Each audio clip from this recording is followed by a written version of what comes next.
Yeah, I heard a little bit, but not clear. That the president and his wife of the Plymouth Antiquarian Society showed up. Now, they've been living in Plymouth a little over a year. They bought a house.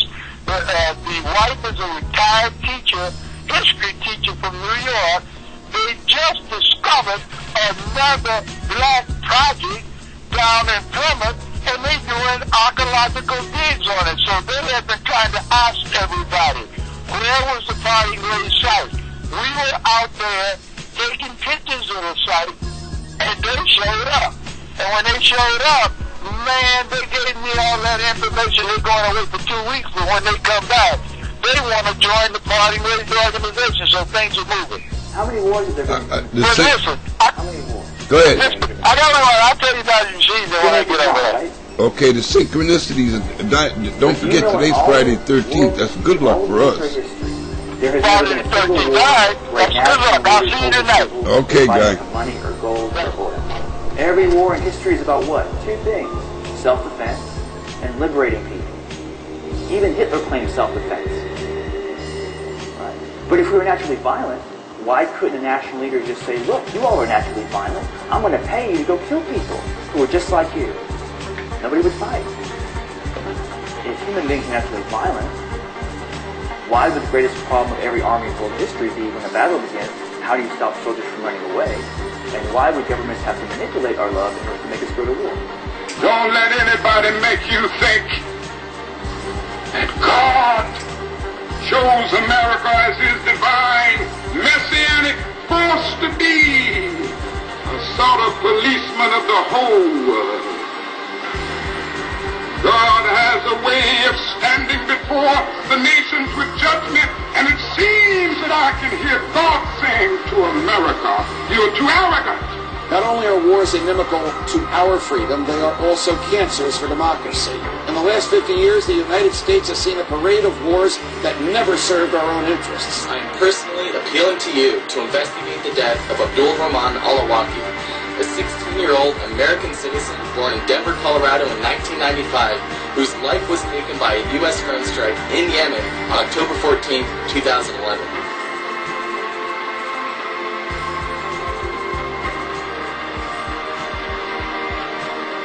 Was apparently everything is secret. We kill U.S. citizens who are teenagers, and we don't even tell the American people who the intended target was.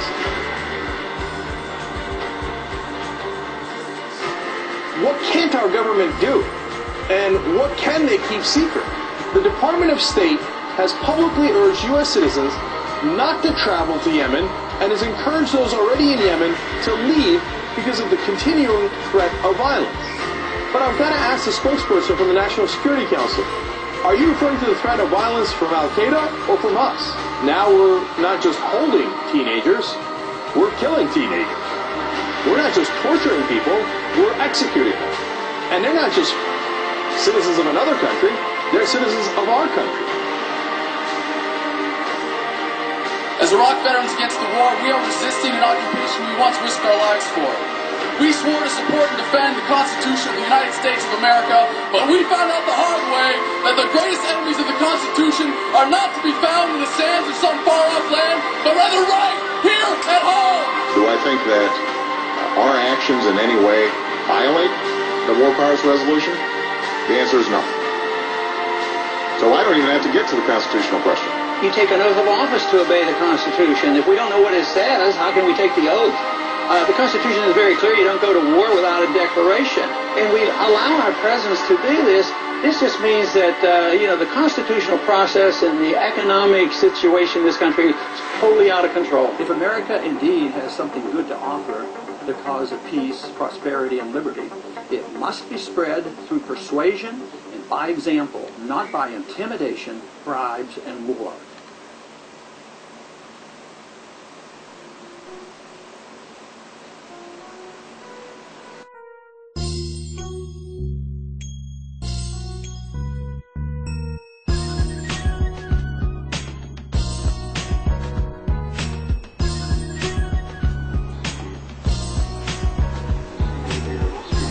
So my wife is 5 months pregnant, and I'm for parental rights, not government coercion telling us what we can do, what we can't do with our kids. There is no other mandated procedure. First of all, it's illegal. You can't make people do procedure that they don't want. The parents have to be the ones who make the decisions for what's best for our kids. It can't be the government saying that. It's against the Nuremberg laws. I mean, it's ridiculous. And it's against the state constitution, and it's against their own bylaws here. I mean, I've been reading some legislation that was passed years ago about they used to do state sterilizations. They thought that was a good thing, you know. So you can't let the state make the decisions. The people have to decide, and parents have to decide, and that's why I'm here. You know, the idea that the state is going to tell me what I can do with my kids. First of all, the doctors are not going to tell you both sides of the issue. They're not, because they are. They're told by the pharmaceutical industry, which makes billions of dollars, that it's completely safe. And let me tell you, they've gone from when you and I were kids, you had like 8 shots. Now it's up to 70 shots and multi-shots. And they don't tell you the safety of these things. There's no efficacy study. In other words, if you and I were going to if I was going to have a car seat, okay, and I was going to say, here's the car seat, you'd have to show some proof that it's a safe seat, right? You'd have to say, here's 1,000 accidents with it, and here's 1,000 without it. And they go, okay, you can compare. They have refused to, and no vaccine company, none of the pharmaceutical companies and government tests have done 1,000 kids with the shots and 1,000 without. They refuse to, because it's not what they want to hear. Because what they're doing right now is that the pharmaceutical industries are doing fine. They're making billions of dollars, and they're continuing to. They're increasing more shots. And it's at the cost of our children, because they don't have the efficacy of these shots have not been proven, and the toxicity of these things. We're having more and more side effects. You're having more autism. When you go from autism, which was unheard of in America in 1930, to it was 1 in 5,000 after seeds started being preserved with mercury, which is the second most toxic thing on this planet next to plutonium. And then you go to, let's go up a couple of decades. By 1990, it was 1 in 200. Now it's 1 in 88. Now, truthfully, it's true that a lot of the autism rates are grouped into one. But there is something that's really happening. And one of the most vulnerable things you can do to a child who doesn't have an immune system is give them a shot. And I'll just give you one example. You take the hepatitis B, okay? Now, hepatitis, you're only going to get that from drug use, and you're going to get that from intravenous drug use, and get it from sexual contact. And yet, they won't let a baby out of the hospital unless insisting on getting the shot.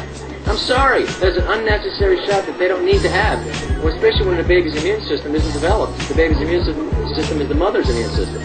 So it's beyond ridiculous. It's criminal. And so here I'm up here, flying up here, to testify to this lunacy. And I can't believe that they're willing to continue this. And people have to stand up. I mean, that's the part about a democracy. People have to step up, and that's what I'm here to do today. Do you think there's too much government intervention in our lives today, whether or not you live in California or New York or anywhere in the U.S.? I mean, but there is some. I mean, there needs to be some. I mean, governments need to protect roads, and I agree with that. But government can't make decisions on what I do to my body and my children's body. They have to stay out of that. That's not something that's open for discussion. I got to make my choice, and I'm going to do what's best for my child. And to the idea that they're going to mandate that if I don't want to vaccinate my kid, they can't go to school unless they get a consent from a doctor. That's lunacy, because you're assuming that the doctor's going to show you both sides, that there's benefits and there are risks. There's a great book for people to go and get. It's called The Vaccine Guide by Dr. Neustedler. Read that, and then become informed, and then you can make an educated decision, not a government mandate. So I'm against this by Assemblyman Pan, is it? I'm not voting for Pan. I'm going to vote against him. He's up for election. Let me tell you, I'm going to be up here, and I'm going to campaign against you, okay? It's for you putting a bill that's against parental rights, and I'm going to make sure you don't get reelected.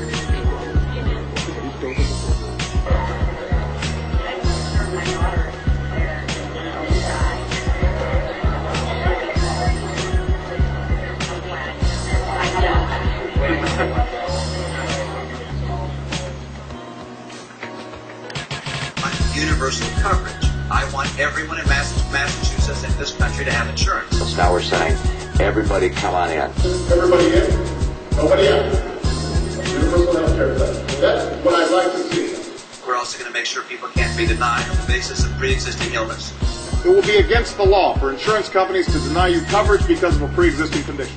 For those people who are low income and can't afford insurance, we need to make sure that all people, not just corporations, can deduct on a tax basis the cost of their premium Now, for those individuals and small businesses who still can't afford the lower-priced insurance available in the exchange, we'll provide tax credits. Individuals will be required to carry basic health insurance, just as most states require you to carry auto insurance. And if you don't want to buy insurance, then you have to help pay for the cost of the state picking up your bill, because under federal law, if someone doesn't have insurance, then we have to care for them in the hospitals, give them free care. So we said no more. No more free riders. And you can't be a free rider on everybody else. You can't not have health insurance, then go to the emergency room. And, you know, we took that on in Massachusetts. We decided we wanted to get everybody insured. We've done that. I understand that the president considers his plan in some respects following the model of Massachusetts. Let's learn from our experience. In fact, I agree with Mitt Romney, who recently said he's proud of what he accomplished on health care. I support background checks for people who are going into a store or whatever, buying a weapon. I want them to have a background check to make sure that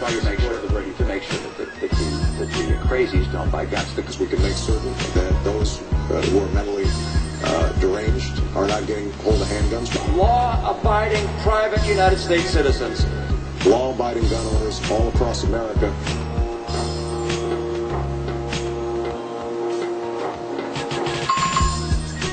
That this administration has systematically imposed new tougher sanctions on Iraq. And we're going to put a lot tougher sanctions on Iran, economic sanctions, credit sanctions. And applying the toughest sanctions that Iran's ever experienced. Put in place crippling sanctions against Iran. The one thing I can say with certainty is that we are going to need to see a stimulus package passed. He's talking about a $750 billion economic stimulus package. He wants it to be passed as soon as possible. What do you think about this proposal? I think there is need for economic stimulus, and government can help make that up in a very difficult time, and that's one of the reasons why I think a stimulus program is needed. And I think it was the right action to take. I know a lot of my fellow conservatives aren't happy with me that I supported the plan. I don't call it a bailout, I call it a rescue plan. The Troubled Asset Relief Program, or TARP. And that was an investment made to try and keep a collapse of our entire financial system from occurring. And I think that's the case. I think had Ben Bernanke not pushed for a TARP-type program, we were going to be in a free-fall. The TARP program kept that from occurring. So you feel it was well worth it? Well, it was the right thing to do. These targeted initiatives are right, and they are needed. TARP was the right thing to do. The president ultimately did what I suggested. President Obama's jobs bill, he wants to create jobs in part by investing lots of money in infrastructure development. Are you with him on that? Well, infrastructure enhancement in this country is a positive way to long-term improve the job prospects in America. We must engage contractors across the nation to create jobs rebuilding our crumbling roads, bridges. We have thousands and thousands of structurally deficient bridges. We have roads that are in terrible disrepair. But I'm in favor of the line of the veto. I exercised it 844 times. Thank heavens we have the line of the veto, and I'd like to see it at the federal government level as well. We need it. President Obama says that he has a plan to control government spending, though. It is his version of a line-item veto, and the plan would allow a president to strike individual items from the bill, send it back to Congress to get an up or down vote on that. That is why I urge the prompt and favorable consideration of this proposal, and look forward to working with the Congress on this matter in the coming weeks. Signed, Barack Obama, the White House. What kind of job is Ben Bernanke doing right now? The guy's depreciating the dollar. We're seeing this huge inflation of energy prices, including gasoline prices at the pump. What do you think of Ben Bernanke? Well, I think Ben Bernanke is a student of monetary policy. Yeah, but the falling dollar is absolutely crucial to many of the things that ail us. The consumer price index is jumping. People are furious at the rise in gasoline. No question. Not all Bernanke, but a lot of it's Bernanke. You're saying it. Should the chairman of the Federal Reserve be appointed again? I think he's doing a good job. You do? Yes, I do. He's a pretty skilled expert at dealing with recessions and depressions and studying how you avoid depressions. As an expert on the causes of the Great Depression. And he's done a pretty effective job keeping us from having a total financial meltdown. I'm sure Ben never imagined that he would be part of